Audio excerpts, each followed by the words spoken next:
পথের কর্মী। ঠিক আছে, আমি বলবো যে খুনি হাসিনার ফাঁসির দড়ি আমরা হাতে নিয়ে বসে আছি।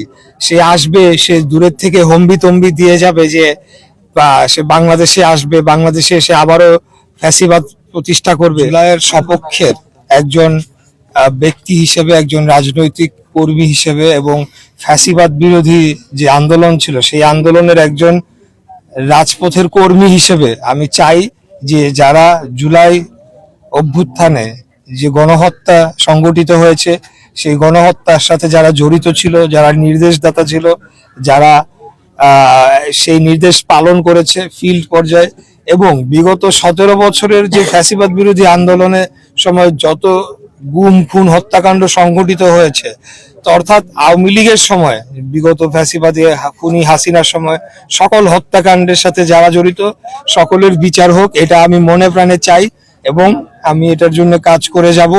আপনারা যেটা বলেছেন এটা অনেকখানি সত্যি, অনেকাংশে সত্যি। তো এটাও একটা বিচার বিভাগের আমাদের দুর্বলতা, অথবা আমাদের পুরো বিচার ব্যবস্থার একটা দুর্বলতা হিসেবে আমি ব্যক্তিগতভাবে এটা মনে করি।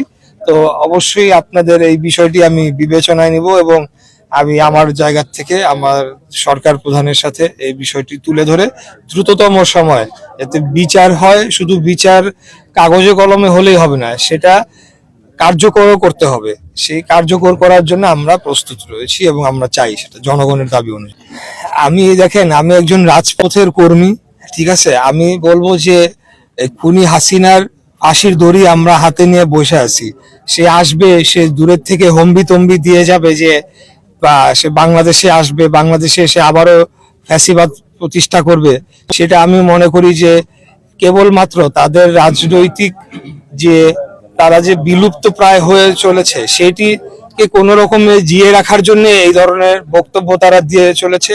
কিন্তু আমরা যারা ফ্যাসিবাদ বিরোধী আন্দোলনে সংগ্রাম করেছি, লড়াই করেছি এবং আমাদের ভাইদের যারা হত্যা করেছে তারা যদি আবার কোনো দিনও বাংলাদেশের মাটিতে এসে রাজনীতি করে তো দূরের কথা, বাংলাদেশের মাটিতে পা রাখা মাত্রই আমরা সেখানে জনগণকে সাথে নিয়ে এই ফাঁসির রায় কার্যকর করার জন্য যা যা করণীয় সকল কিছুই করব।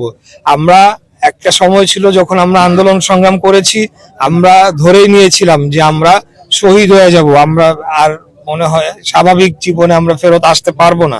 তো আমরা সেই জায়গা থেকে ফেরত আসি নাই। আমি সহ কোটি কোটি লক্ষ লক্ষ যারা যুবক যারা এই আন্দোলনে শরিক হয়েছিল তারা এখনো জীবিত রয়েছে। আমি মনে করি বাংলাদেশের জনগণ এই আওয়ামী লীগ এবং ফ্যাসিবাদকে ঘৃণা ভরে প্রত্যাখ্যান করেছে এবং তারা এখন যে ধরনের বক্তব্য দিয়ে চলেছে এটা কেবলমাত্র তাদের রাজনৈতিক অস্তিত্ব টিকিয়ে রাখার একটা ক্ষুদ্র প্রয়াস মাত্র, কিন্তু সেটিকে আমরা কোনোভাবে সফল হতে দেব না। আমরা তাদের ফাঁসির দড়ি হাতে নিয়ে আমরা বসে আছি, তারা আসুক বাংলাদেশে, আমরাও দেখিয়ে দিব যে বাংলাদেশের জনগণ কিভাবে প্রতিবাদ এবং প্রতিরোধ করে।